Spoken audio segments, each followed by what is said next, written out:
বাশিরিল মুশরিকিনা বিযুলামি ইলাল মাসাজিদি বিন-নূরিত তাম। আল্লাহ রাব্বি ফরমান, কিয়ামতের মহা সংকটে কিয়ামত হবে একেবারে গভীর অন্ধকার, ফুলগুলো হবে গভীর অন্ধকার।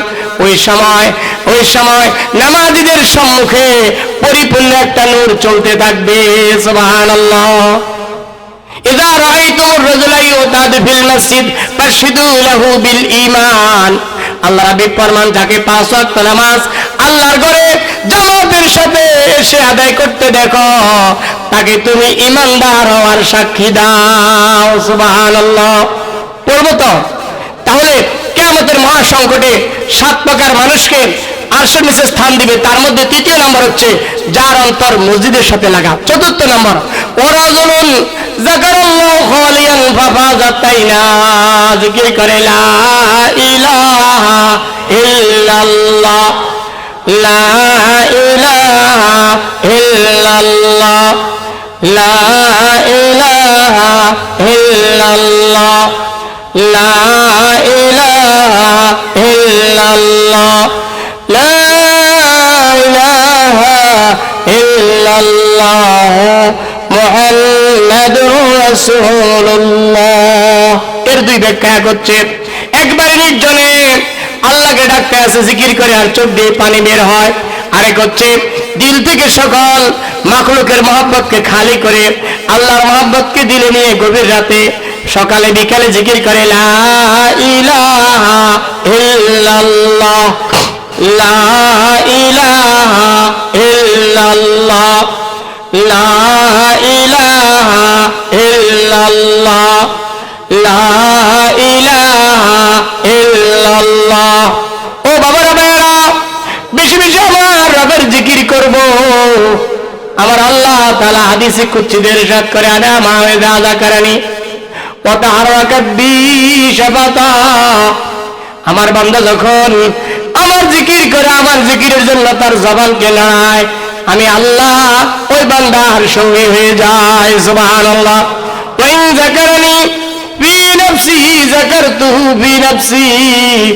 বান্দা যখন তার দিলে দিলে আমি আল্লাহকে ডাকে, আমি আল্লাহ কুদরতের দিলে আমার বান্দারে স্মরণ করি, লা ইলাহা ইল্লাল্লাহ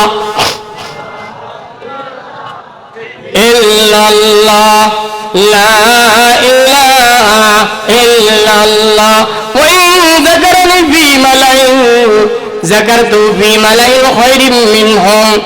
আমার বান্দা যখন কোন মজলিসে আমি আল্লাহকে স্মরণ করে, আমি আল্লাহ তাআলা উত্তম মজলিসে বান্দাকে স্মরণ করি। সুবহানাল্লাহ। এজন্য যদি আমি আমার মালিককে ডাকি, আমার মালিক কুদরতের দিলে আমাকে স্মরণে রাখে। জিকির করবো তো ইনশাআল্লাহ। বলে যে লোকটি নির্জনে জিকির করার চোখ দিয়ে পানি বের হয়, আল্লাহকে ডাকে, ওই ব্যক্তিকে কিয়ামতের মহা সংকটে আল্লাহ তাআলা আরশের নিচে স্থান দিবে। 5ম নম্বর, ওয়ারাজুলুন দাআত ইমরাতুন যাতু মানসাবিন জামাল ফাকালা ইন্নী আখাফুল্লাহ। সুন্দরী উচ্চ বংশীয় কোন মহিলা তাকে গুনার দিকে ডাকে, আর সে বলে আমি আল্লাহকে ভয় করি। কাকে ভয় করি? কি পরিমাণ ঈমান লাগবে। ও বাবারা ভাইরা, কিয়ামতে যদি আল্লাহ পাকের আরশ আজিমের নিচে চায় পেতে চায়, আল্লাহর আশ্রয় গিয়ে কিয়ামতের মহা সংকট থেকে বাঁচতে চাই, একটাই উপায়, গুনাহমুক্ত জিন্দেগি। বলেন গুনাহমুক্ত। মান খাফা মাকামা রাব্বিহি ওয়া নাহান নাফসা আনিল হাওয়া ফাইনাল জান্নাতা হিয়াল মাওয়া।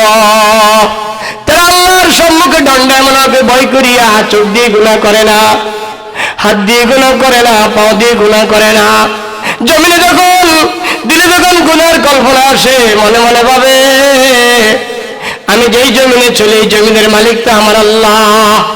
আমি যে আসমানের নিচে আছি, ওই আসমানের মালিক তো আমার আল্লাহ। আমি যেই চোখ দিয়ে গুনাহ করি, এই চোখ তো আমাকে আমার মালিক দিয়েছেন। আমি যে হাত দিয়ে গুনাহ করব, এই হাতটা আমাকে আমার মালিক দিয়েছে। কে দিয়েছে?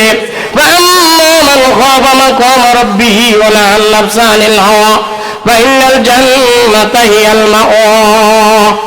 বাবারা ভাইরা, গুনাহ করার সময় এটা ভাববেন আমার আপনার সাথে দুজন ফেরেশতা সবগুলো রেকর্ড করতেছে। ওয়া ইন্না আলাইকুম লাহাফিজিন কিরামান কাতিবিনা ইয়ালামুনা মা তাফআলুন। তোমাদের সঙ্গে পাহারাদার ফেরেশতারা আছে, তোমরা যা করো ফেরেশতারা জানে। জানে কি জানে না? ডান পাশে একজন, বাম পাশে একজন। ইজিয়াতালাক্কাল মুতালাক্কিয়ানি আনিল ইয়ামিনি ওয়া আনিশ শিমালি কঈদ। ডান পাশে একজন, বাম পাশে একজন আছে। মা ইয়ালফিযু মিন কাওলিন ইল্লা লাদাইহি রাকীবুন আতীদ। আমরা মনে করি কেউ দেখে না, কেউ দেখে না। আমার সাথে দুইজন পাহারাদার আছে, সরাসরি আমার আল্লাহ তাআলা দেখতেছে। বান্দা যখন মানুষ থেকে লুকিয়ে লুকিয়ে অপরাধ করে